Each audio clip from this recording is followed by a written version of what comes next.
Imagine, just for a second, losing absolutely everything. Right, everything. Your life savings, your home, your kids, all of it gone in a single devastating afternoon. It's unimaginable, really. It is.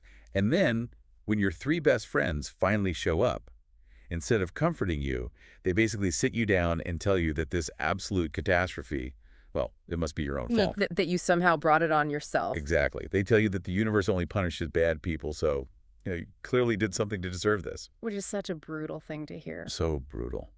But today, we're taking a deep dive into the ultimate ancient stress test of human suffering. We are opening up a text that confronts that terrified, deeply ingrained urge you and I have to explain away other people's pain. So that we don't have to be afraid of our own pain. Right. We were exploring the Book of Job. And, okay, let's unpack this because we are using a really fantastic roadmap today. We are. It's Chris Arvillas's Book of Job survey, which is this meticulously detailed source document. We need it because Job is, it's complicated. Oh, absolutely. It's arguably one of the most theologically demanding and beautifully complex works of ancient literature in human history. Yeah. And what this survey does is it systematically categorizes what we actually know as established historical facts, what scholars view as probable conclusions, and the fiercely debated interpretations. Which is exactly what we need for this deep dive. Because if you're listening to this right now, you might have this vague cultural idea that Job is just a quaint little fable. Right, like a story about having patience when you get a flat tire. Exactly. Yeah. But when you get into the actual text, it's not quaint at all. It is a radical, almost dangerous takedown of easy moral formulas. It really is. But before we even look at the storyline, we need to talk about the physical world this story's built in. Because the setting here isn't just background decoration, is it? No, not at all. It's an active participant in the theology. So, where are we? What's the setting? We are in a place called Uz. Right. Now, scholars largely position Uz somewhere in the orbit of Edom or northern Arabia. But the crucial foundational detail here is that Uz is deliberately outside the borders of Israel. Okay, so it's foreign territory. Exactly. It is geographically and covenantally foreign. Furthermore, the socioeconomic world depicted in the story reflects the second millennium BCE. So we're talking about, like, the era of Abraham and Isaac. Yes, exactly. Massive patriarchal wealth, a household priesthood where the father acts as the sole religious mediator, and this constant vulnerability to nomadic raiding parties. It looks and feels exactly like that rugged ancient world. But the author didn't actually live in that era, right? This wasn't written in real time by someone watching these ancient patriarchal raids. No. The probable composition of the text as we have it is dated much later. How much later? Scholars generally place the final writing between the 6th and 4th centuries BCE. Wow, so that's a huge gap. It is. This places the author firmly in the exilic or post-exilic period of Israel's history. And this text, it resonated deeply. We know it had massive circulation in the ancient world. Because of the archaeology. Exactly. Archaeology has uncovered multiple copies among the Dead Sea Scrolls at Qumran, dating from the 2nd to the 1st century BCE. We even have the Greek Septuagint translation from the 3rd to 2nd century BCE. I actually read in the survey that the Septuagint version was significantly different from the Hebrew Masoretic text we use today. It was, what, a sixth shorter? It was. About a sixth of the text was absent or heavily condensed in that early Greek translation. That's a lot of missing text. What was taken out? That missing sixth primarily consists of the highly repetitive, intense, poetic dialogues between Job and his friends. What this suggests is that ancient translators might have found those endless cyclical arguments too dense or perhaps too scandalous, and they chose to streamline the narrative for their Greek-speaking audience. That makes so much sense. If the arguments are making people uncomfortable today, they were definitely making translators uncomfortable 2,000 years ago. Absolutely. It shows us that from the very beginning, readers have struggled with the sheer, overwhelming weight of Job's arguments. But let's go back to that timeline gap for a second. Because you have an author in the 6th century BCE writing about a guy from 1,000 years prior. Right. It's kind of like a writer living through the trauma and economic devastation of the Great Depression. But they decide to write a novel set in the lawless, rugged era of the Wild West. What a great way to think about it. They're using an older, slightly mythic setting to process the very real trauma of their own time. And in this case, that's the trauma of the Babylonian exile. I'd take that parallel even a step further, actually. Right. It wasn't just about using a different historical period. It was about stepping entirely outside the boundaries of Israel's religious safety nets. Because everything they knew was gone. Exactly. The exilic community was wrestling with the total catastrophic collapse of their nation. The temple in Jerusalem was gone. The Davidic king was gone. Their entire understanding of divine protection was in ruins. So putting Job in Uz makes a lot of sense. Right.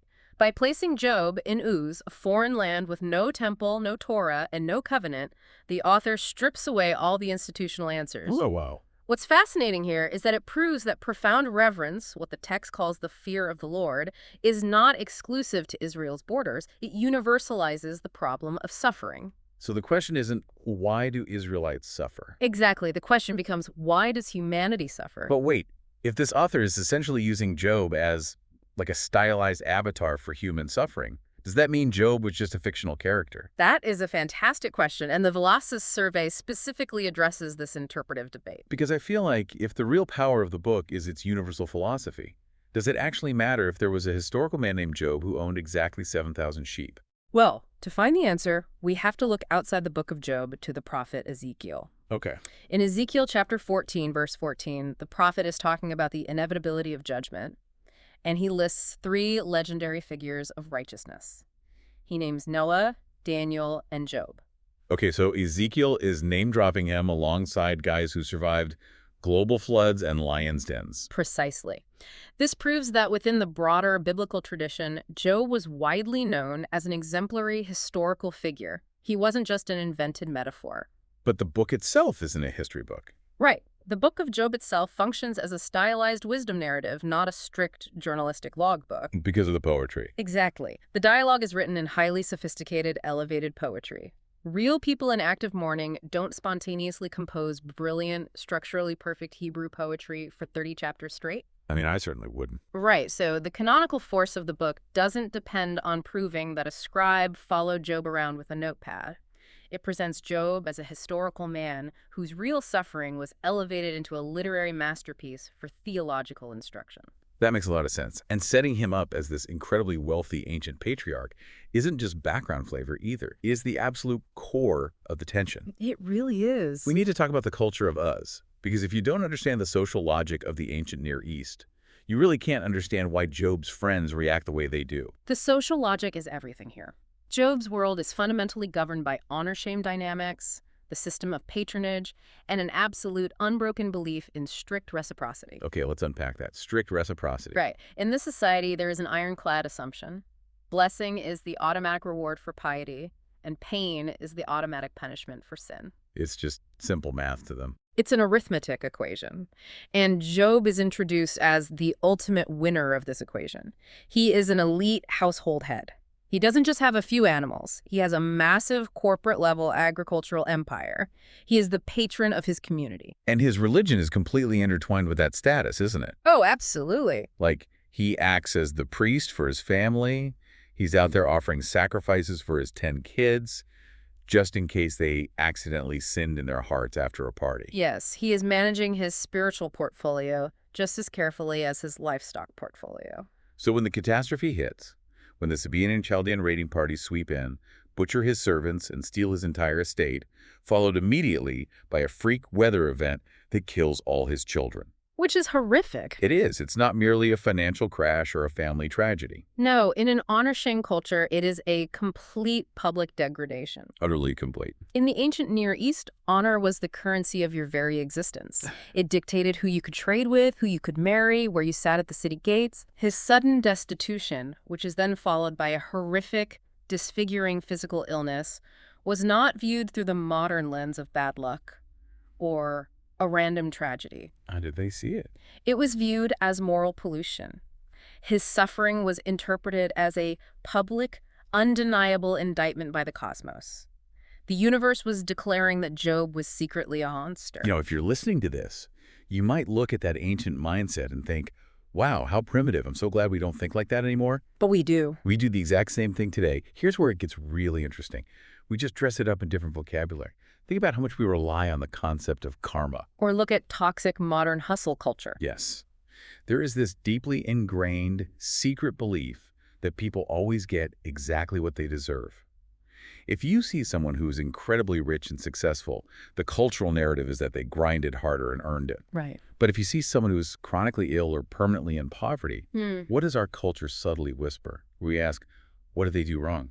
Did they not eat right? Did they not work hard enough? We desperately want to believe in strict reciprocity because it makes us feel safe. Exactly. It's a defense mechanism. If suffering is always a direct punishment for a specific mistake, then all you have to do is avoid making mistakes, and you are entirely safe from suffering. That's why the friends react the way they do. Yes.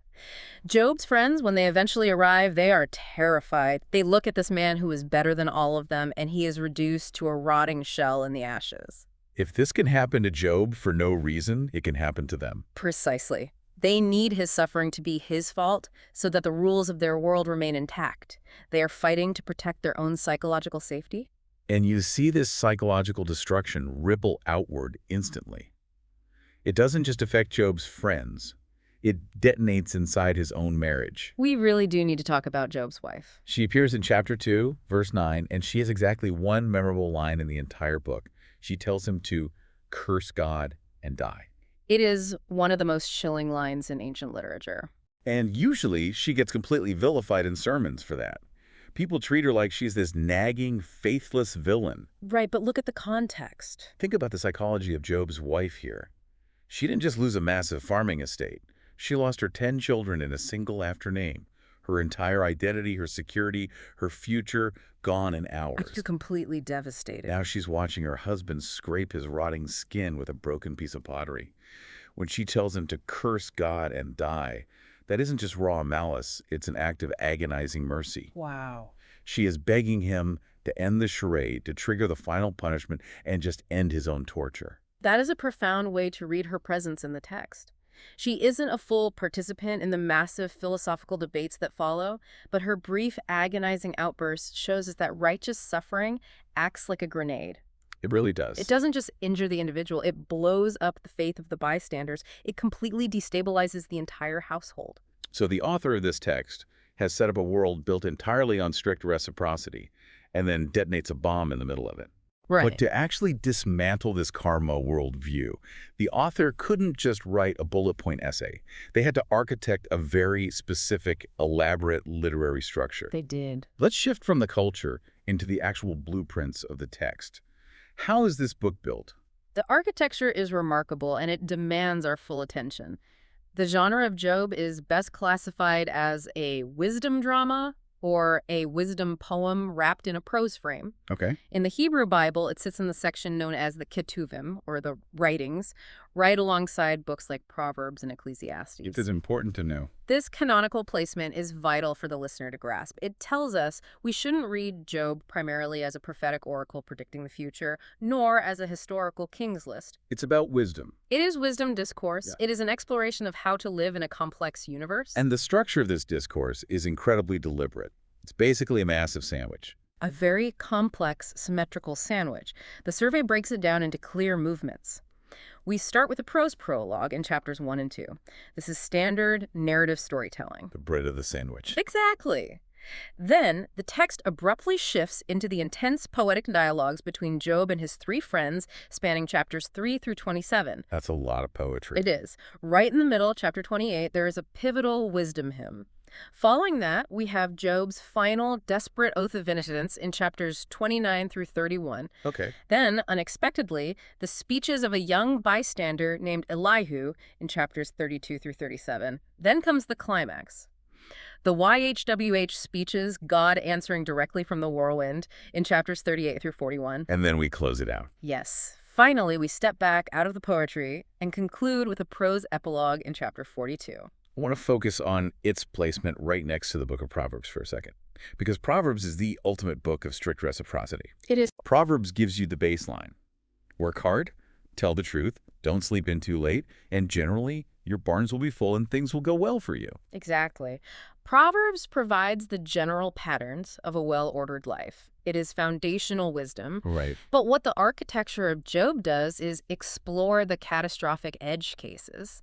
The tragedy of Job isn't that Proverbs is wrong. No. The tragedy is that Job's friends take the general proverbial patterns and disastrously convert them into absolute rigid laws of physics. Oh, that's such a good way to put it. They take a general truth like wicked people eventually face consequences and reverse engineer it to mean if you are facing consequences, you must be wicked. They weaponize wisdom against the sufferer. Which brings up one of my absolute favorite things about how this book is written. Yeah. The author uses this brilliant literary device right in the prologue. Dramatic irony. Yes. It's the ancient equivalent of dramatic irony in a thriller movie. You know the trope. You're watching a movie, and the camera pans to show the audience the killer hiding in the bedroom closet. Right, and you're just waiting for it. Then the main character walks into the bedroom, completely oblivious, casually folding laundry. As the audience, you are screaming at the screen. Don't go in there. Exactly. In Job, we, the readers, get this cosmic behind-the-scenes pass. We see the heavenly court in chapters 1 and 2. We know exactly why this suffering is happening. But Job and his friends have zero idea that this heavenly conversation ever took place. None at all. That structural choice is profound, and it is entirely intentional. It forces the reader into an omniscient position while watching the characters flail in the dark. But let me ask you, as someone analyzing this text, does knowing that behind-the-scenes setup make the friends' arguments more frustrating for you as a reader or more tragic? Because they are going to spend 30 chapters arguing with absolute terrifying certainty about the rules of the universe, and we already know from page 1 those rules don't apply here. I think it makes it profoundly tragic and, frankly, deeply unsettling for the reader. It reveals the terrifying fragility of human certainty. It really does. It forces you to look at your own life and ask, how many times have I diagnosed someone else's situation with absolute confidence, completely unaware that reality is operating on a plane I cannot even perceive? Wow. This architectural setup perfectly tees up the opening scene of the drama. Since we brought up the heavenly court, we need to go there. Let's look closely at the prologue. Let's do it. Chapters 1 and 2 establish right out of the gate that Job is blameless and upright. And the Velocisource makes a great point here that we need to clarify. This is a term of covenantal integrity, not sinless perfection. That distinction is crucial. The text is not claiming that Job never had a bad thought or never made a mistake. Right. Blameless in the ancient Near Eastern context means he lived with deep active integrity. When he did wrong, he offered the correct sacrifices. He was relationally right with God. So it's not a punishment. Definitely not. His suffering is definitively not a punishment for secret sin. The text establishes his innocence as an absolute fact. And once that fact is established, the scene shifts to the divine council. And we get the introduction of this very famous, very misunderstood figure, the Ha-Satan. This is perhaps one of the most critical points of translation and theology in the entire book. If you bring your modern pop culture view of a red guy with a pitchfork into this text, you will completely misread it. Yeah, forget the pitchfork. The Hebrew term Ha-Satan here functions as a title or a role, not a proper name. It literally translates to the accuser or the adversary. So it's basically a job description within the heavenly court, like a cosmic prosecuting attorney. That is the perfect analogy. In the context of the divine council, a motif quite common in ancient Near Eastern literature, this figure acts as the celestial prosecutor. Okay. It is vitally important to understand that this is not the fully developed, inherently evil, demonological figure of later tradition. The Ha-Satan here is functioning entirely within divine permission. He's just doing his job. His job is to roam the earth and test the legitimacy of human piety. He is a cynic.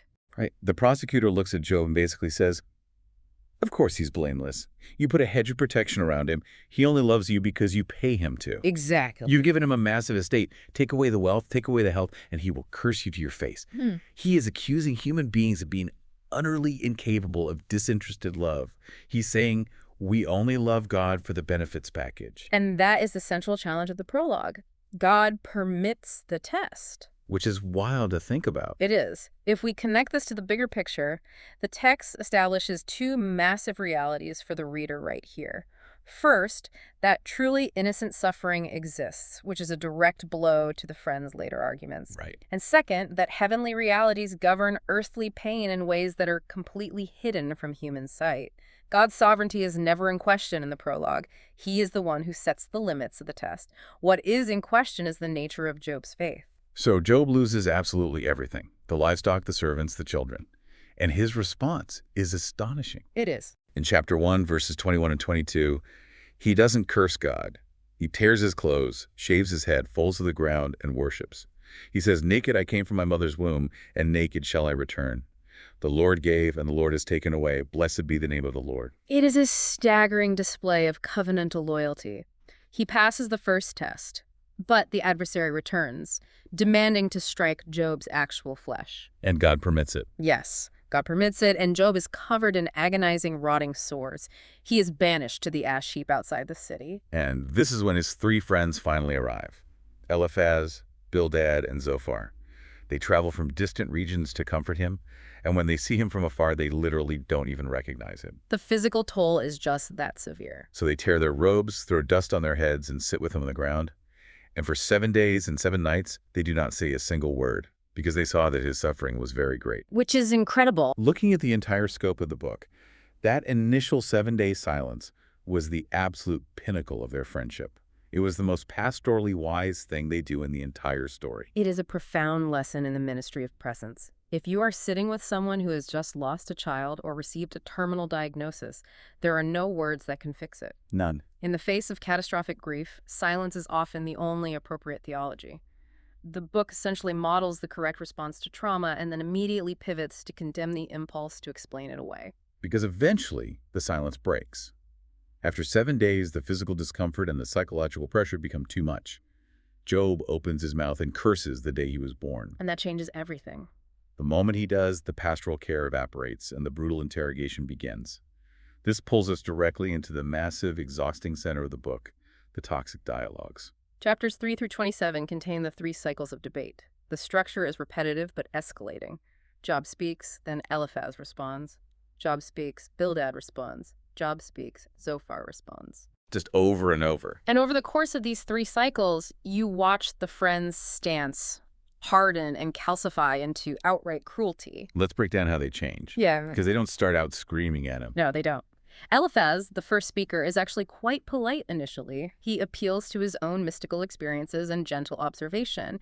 He basically says, "Job, nobody's perfect. We all stumble. Just admit you made a small mistake, accept God's discipline, and you'll be restored." He is offering standard proverbial wisdom. Yes. But Job rejects it because Job knows he didn't make a mistake. He knows he is innocent. And that rejection infuriates the friends. Precisely. By the time we get to Bildad, the tone has shifted. Bildad appeals to ancient tradition. He tells Job, "The wisdom of the ancients says you are wrong." He even goes so far as to cruelly suggest that Job's children died because they were secretly sinning. Oh, that's just awful. Then Zophar steps in, and he is purely aggressive. He tells Job that God is actually punishing him less than he deserves. By the 3rd cycle, Eliphaz is straight up inventing sins. He accuses Job of starving widows and stripping the clothes off the poor. Which is completely fabricated. We know from the prologue that Job was the patron of the poor. It's amazing how quickly people will rewrite your history to protect their own theology. It really is. But let's look at Job's response. Job isn't just politely disagreeing with them.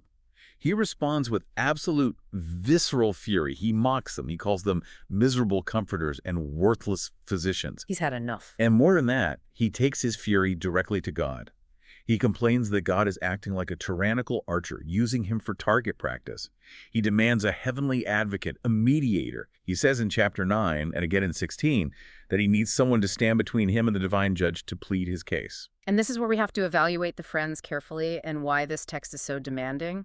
The retribution principle the friends are defending, the idea that God rewards the righteous and punishes the wicked, is not entirely false in the abstract. Right. If you read the book of Deuteronomy, you see clear covenantal blessings and curses. The biblical canon frequently affirms that justice matters. Right. It's not that the friends are quoting a fake religion. Exactly. Their theology becomes false because it is absolutized. They strip God of his freedom.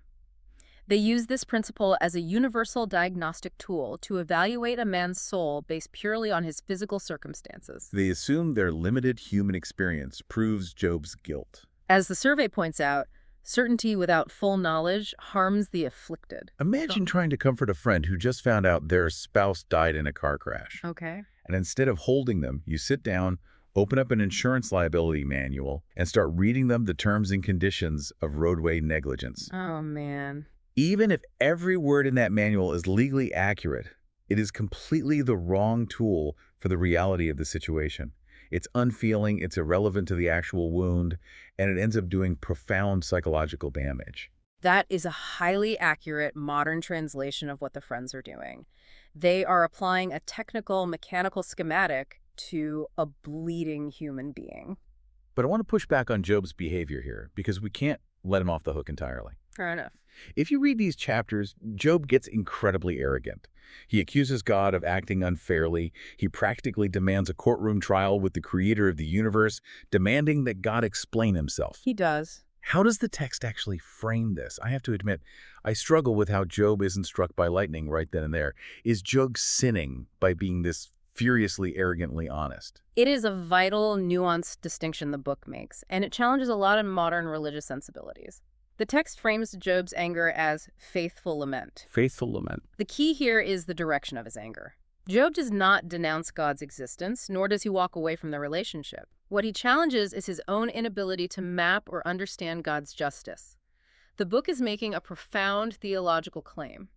It legitimizes lament without endorsing blasphemy. So he's fighting with God, not walking away from him. Precisely. He is holding God to God's own standards of justice. It shows us that faith can actively protest, scream, and question without crossing over into apostasy. It is far better to yell at God than to give him the silent treatment. And that endless cycle of human argument, the yelling, the accusations, the lament, it eventually just runs out of steam. They exhaust their vocabularies. They do. The friends realize Job won't confess to fake sins, and Job realizes his friends won't listen to his innocence. And that leads to a massive pivot in the text, a hinge point where human words fail and an entirely new perspective enters. Let's dig into chapter 28 and Job's final stand. Chapter 28 is the wisdom hymn. Structurally, it functions as the theological center of the entire book. It is a gorgeous, haunting, poetic interlude that interrupts the legal arguments. What's the metaphor here? The core metaphor of this hymn is mining. The poet observes that human beings have this incredible, almost godlike technological capacity to mine the earth. They can dig deep into the darkness, cut shafts into the rock, dam up underground streams, extract precious metals like gold and lapis lazuli, and bring hidden things to light. It's praising human ingenuity. Humans can figure out the mechanics of the earth. Yes. But then the hymn takes a sharp turn. It declares that despite this incredible engineering capacity, humans cannot mine wisdom. The Hebrew word there is chokmah, right? You can't just dig for it with a bronze shovel. Exactly. Chokmah, true, ultimate, divine wisdom, is fundamentally inaccessible to human engineering. You can't buy it, you can't dig for it, and the birds of the air can't see it. Where is it? The hymn concludes with the foundational premise of biblical wisdom literature. True wisdom is found only in the fear of the Lord, or your YHWH.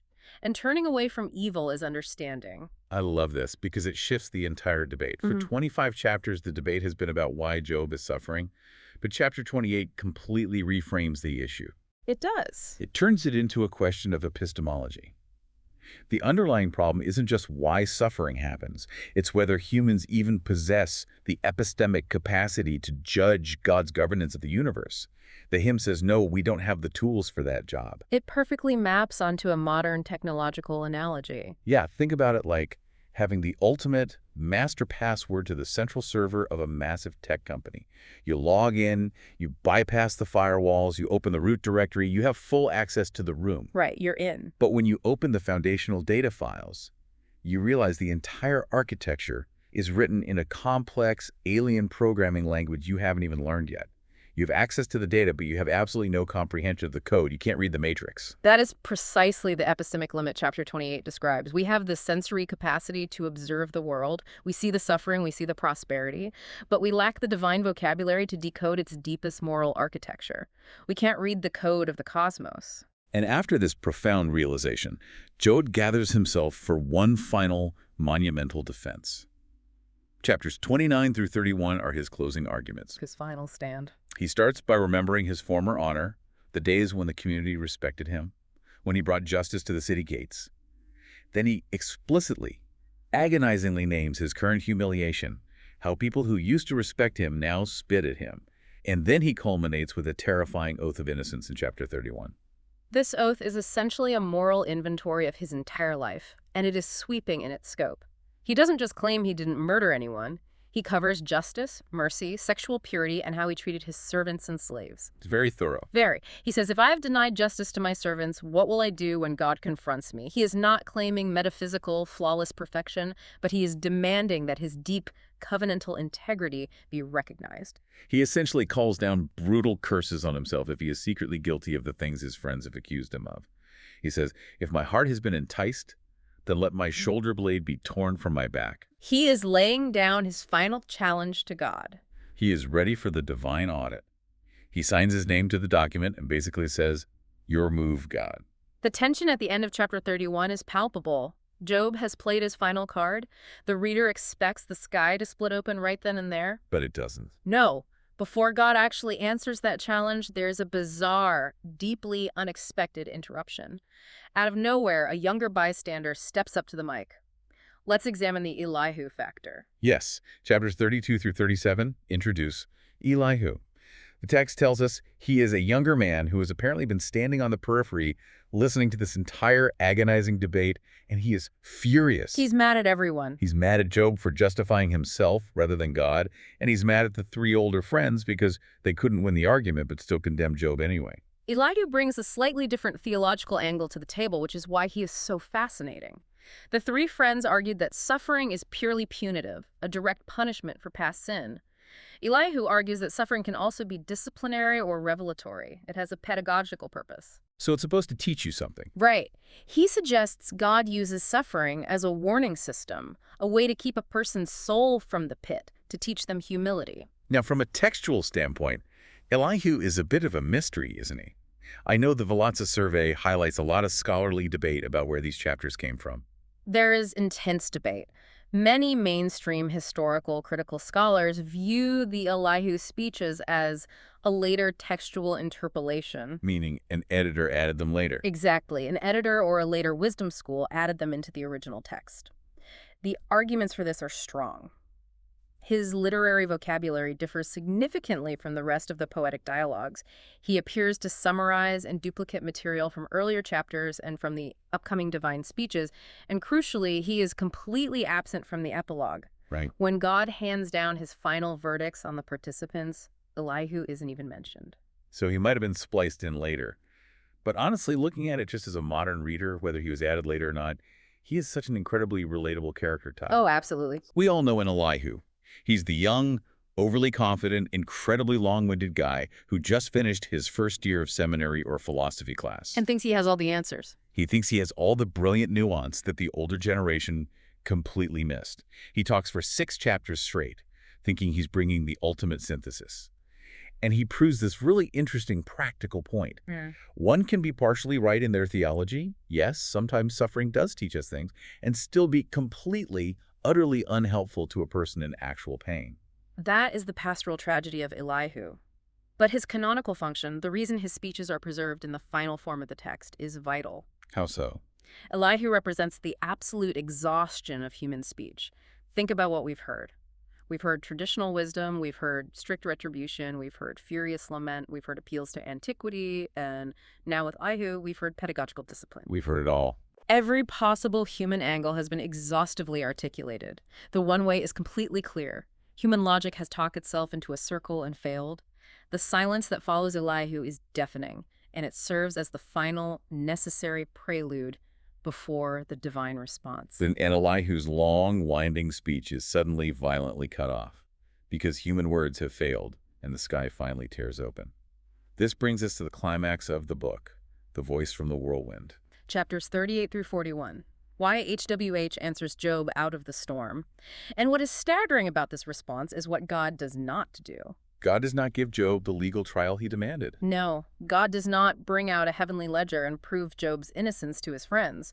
He does not offer a tidy moral explanation for why the Sabaeans attacked or why the wind collapsed the house. Instead, God offers a relentless, overwhelming cascade of questions. It's just question after question about things Job couldn't possibly understand. Where were you when I laid the foundation of the earth? Have you comprehended the vast expanses of the earth? That's incredible. Questions about the sea, the dawn, the snow, the constellations. And then he goes on this incredible tour of wild animals. The lion, the mountain goat, the wild donkey, the ostrich, the horse, the hawk, The theological weight of this section cannot be overstated. God is not acting out of cruelty or ego here. He is not just flexing his muscles. What does he do? When he asks these questions, he is shifting the paradigm. He essentially says, Job, you want to judge my moral governance of the world, but you don't even understand the basic mechanics of how I feed a wild raven or design a snowflake. You are not equipped to govern the universe. It's not about an answer, it's about perspective. It is a massive epistemic reorientation. God is establishing the vast, unfathomable chasm between creator and creature. And he culminates this massive tour of creation by introducing two terrifying figures, Behemoth and Leviathan. Yes. Now, scholars debate the exact nature of these beasts. Some argue they are real zoological creatures stylized mythically, perhaps the hippopotamus and the crocodile, which were fearsome beasts in the ancient Near East. Others argue they are pure mythological symbols of chaos, deeply rooted in ancient Canaanite or Babylonian sea monster lore. Does it matter which one they are? Not really, because regardless of their literal identity, their function in the text is identical. They are ultimate symbols of untamable power. They represent the wild, chaotic, terrifying aspects of reality that human beings absolutely cannot domesticate, control, or understand. If you're listening, you might be thinking, what does this all mean? Job asks for a reason for his suffering, and God points to a hippopotamus and a chaos dragon. How is that an answer? It's definitely confusing at first glance. Think of it this way. Imagine you are a passenger on a commercial flight. You're cruising along, and suddenly the plane hits horrific, terrifying turbulence. Oxygen masks drop, people are screaming, luggage is flying. A total nightmare. You, the passenger, are panicking, and you demand that the pilot come out of the cabin and explain exactly the meteorological reasons for the turbulence and why it's fair that you, a paying customer, have to experience it. And how's the pilot respond in this analogy? Instead of giving you a neatly printed weather report, the pilot opens the cabin door, takes you by the hand, walks you into the cockpit, and just points to the incredibly complex dashboard. Hundreds of blinking lights, radar screens showing massive, swirling storm cells, dials you can't even read. Right. And the pilot points to the storm outside the glass. The pilot doesn't explain the wind currents. The pilot is saying, look at the sheer terrifying complexity of what it takes to fly this machine through this storm. You cannot comprehend the mechanics of this flight, but look at me. I am sitting in the chair. I know how to fly it. That is exactly what the whirlwind speeches accomplish. Job cannot comprehend the dashboard of the cosmos. He is seeing the radar for the first time. But I have to push back here, because this is where a lot of modern readers get incredibly frustrated with the book of Job. Isn't this just a divine mic drop? It feels a bit like God is bullying Job. God is basically saying, I'm God, I have all the power, you're just a speck of dust, so sit down and shut up. How is that actually comforting to someone who's sitting in the ashes, grieving the loss of their 10 children? It is a profound tension, and we must resolve it carefully. If God were simply bullying Job, the book would end in despair. But the comfort here is not found in a logical, neatly packaged answer. The comfort is located entirely in God's presence and his absolute competence. Okay, unpack that. Look closely at how God talks about Leviathan. To Job, Leviathan represents terrifying, untamable chaos that could destroy his life in an instant, the kind of chaos that swept away his family. But in God's speech, Leviathan is practically a pet. God asks if Job can put a leash on it for his maidens to play with. Wow, okay. The revelation is that God governs a world where wildness, chaos, and even innocent suffering exist, but none of it is outside his ultimate sovereign rule. It proves that innocent suffering can occur without implying divine injustice or divine impotence. God is fully in control, even when the design is hidden. The storm is terrifying, but the pilot is in the seat. And that overwhelming realization, standing in the cockpit, seeing the storm, and realizing the pilot is competent, it brings Job to a place of complete, humble submission, which leads us out of the poetry and into the final resolution of the drama, the epilogue. Chapter 42. After the second divine speech, Job responds. He confesses divine omnipotence, saying, I know that you can do all things. No purpose of yours can be thwarted. And he formally withdraws his legal challenge. So he repents. The Hebrew phrase here is famously difficult, often translated as, therefore I despise myself and repent in dust and ashes. But functionally, within the context of the drama, it represents a self-abasing posture of withdrawal. He is abandoning his prosecution of God. He is saying, I spoke of things I did not understand. He submits to the massive transcendence he just witnessed. And then comes the twist. And if you are reading this for the first time, this twist will give you whiplash. Oh, absolutely. God turns his attention away from Job and looks at the three friends, Eliphaz, Bildad, and Zophar. And God publicly, definitively rebukes them. He says, "My anger burns against you and against your two friends, for you have not spoken of me what is right, as my servant Job has." It is the ultimate shock ending, completely overturning the theology of the Friends. The Friends, who spent 30 chapters fiercely defending God's justice, defending his rules, and acting as his self-appointed PR team, are the ones rebuked for theological simplification and pastoral presumption. Meanwhile, Job, the guy who yelled, who lamented, who accused God of unfair target practice, is affirmed for speaking what is right. Why? How is that possible? Because Job brought his pain directly to God in authentic, messy, covenantal relationship. Job never lied about his reality to protect a religious formula. The Friends, on the other hand, stood at a safe distance and tried to shrink God down into a predictable mechanical formula to protect their own comfort. That is so powerful. God prefers honest rage over dishonest piety. And the ultimate humiliation for the Friends is that God tells them they have to go to Job and ask him to pray for them. Job actually has to intercede as a priest for his friends. He prays for them, and God accepts his prayer. And then the restoration. Right. Finally, the text says God restored Job's fortunes, giving him twice as much as he had before. He has more children, massive herds, and dies old and full of years. But I want to highlight a crucial nuance from the Velazquez source here, because if we misread the ending, we ruin the entire book. The restoration is real, but is not a cheap formula. That is essential for the listener to understand. The ending of Job does not teach a new arithmetic where every sufferer is guaranteed to get exactly double their wealth back in this life. Right. If Job gets double back just because he passed the test, then the Friends were right all along. Good things happen to good people. Exactly. If you read it that way, you have just returned to the very retribution theology the book just spent 40 chapters destroying. But that's not what's happening. Job's restoration is a free act of divine grace. It's about recognizing that God's mercy belongs to his sovereign freedom.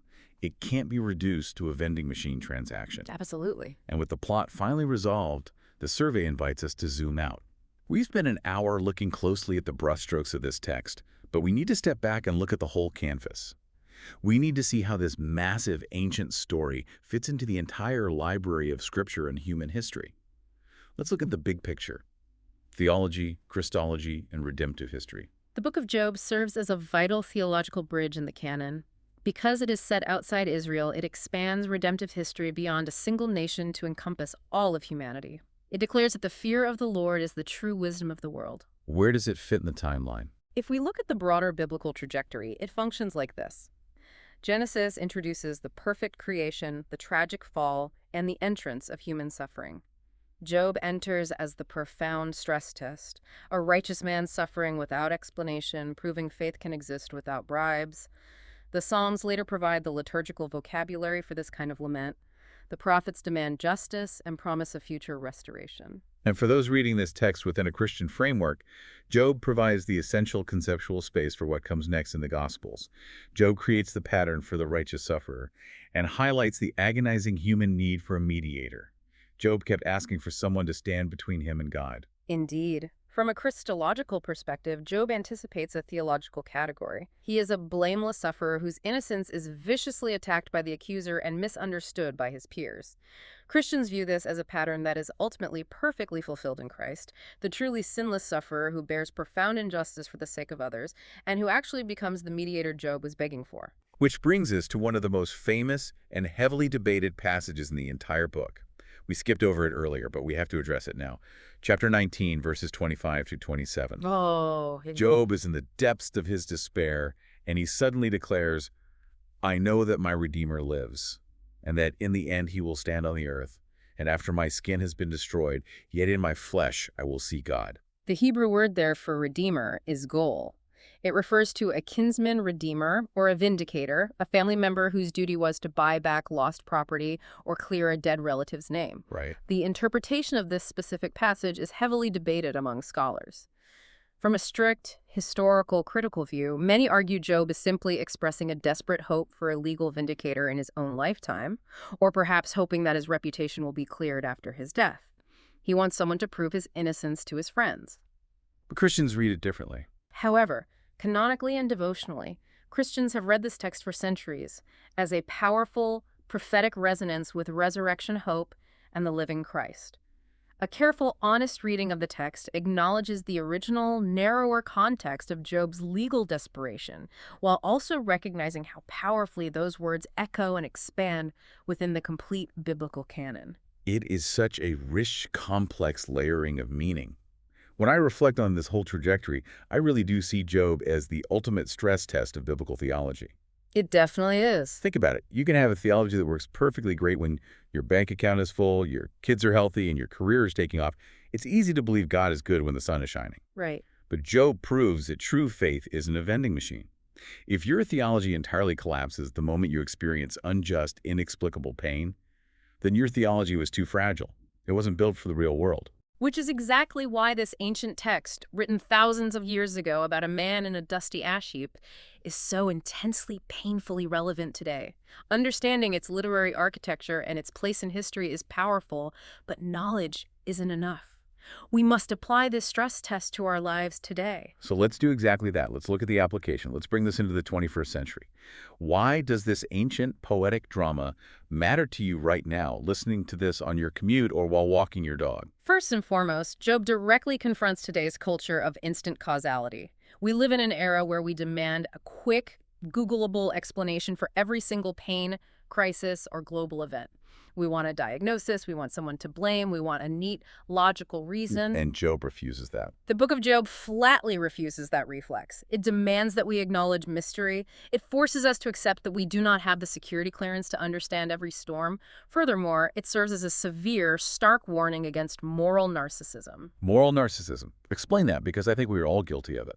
Moral narcissism is the subtle, insidious tendency to look at someone else's catastrophic suffering and use it to secretly confirm our own superior theology or life choices. Like when you see a coworker get laid off, instead of just feeling empathy, you tell yourself, well, they were always a bit lazy, they didn't have the right mindset. Or when someone gets a terrible illness and you think, they didn't eat organic, they didn't manage their stress. Exactly. You were using their pain to build a psychological wall of safety around yourself. You were saying, I am doing the right thing, so that won't happen to me. Precisely. You are acting exactly like Eliphaz, Bildad, and Zophar. And in terms of practical ministry and human relationships, Job is the ultimate textbook on what not to do. Give me the rules. If you are counseling someone in deep grief, the lessons from this text are stark and uncompromising. Do not infer hidden sin from their suffering. Do not play the heavenly prosecutor. Do not rush to offer neat theological solutions before you have even taken the time to understand the absolute depth of their wound. That's so important. Maturity in discipleship means learning to live without instant explanations. It means understanding that bad, rigid theology becomes abusive, bad pastoral care incredibly quickly. But let me push back on that application for a second, because I want to make sure we leave the listener with something actionable. Okay. If we see a friend going through something terrible, a divorce, a devastating medical diagnosis, a massive financial loss, is the takeaway from Job literally just to shut our mouths?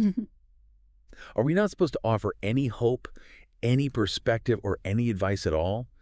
That seems almost cold in its own way. The takeaway is not that human words are permanently forbidden. The crucial takeaway is about the sequencing of care. Sequencing. The first, foundational duty of wise care is presence, not explanation.